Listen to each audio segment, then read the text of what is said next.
It is a surprise that perhaps the first and perhaps the greatest true cosmopolitan was a man who, outside of his military career, prided himself on never leaving his own city. The word cosmopolitan has often been understood to mean someone who travels the world and absorbs as many cultural ideas as possible, becoming a melting pot, as it were. The cosmopolitanism of Socrates, however, was a state of mind.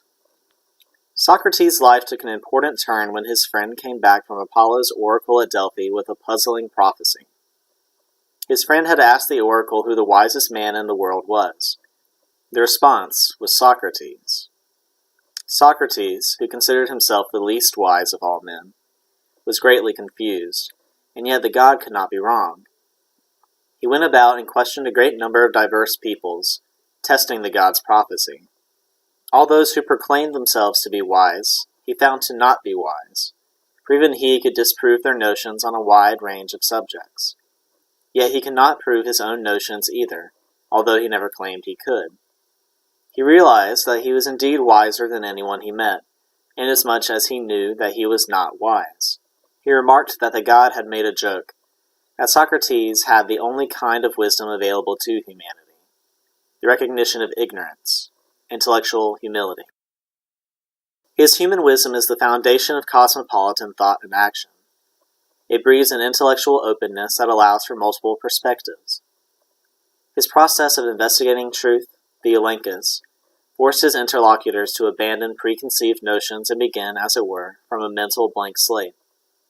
The conversations that followed led to collaborative definitions of truths that would be universal to mankind.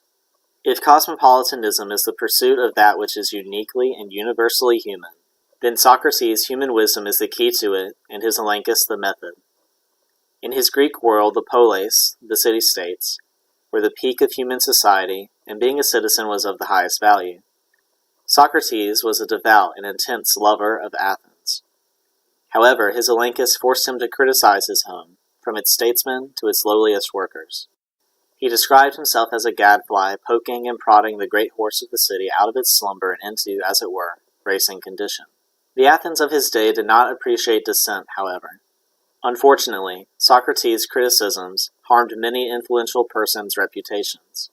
In addition, the vanguard of Athens' cultural norms feared that Socrates' method would spread to the youth, and in time the whole youth of Athens would culturally revolt from their forefathers.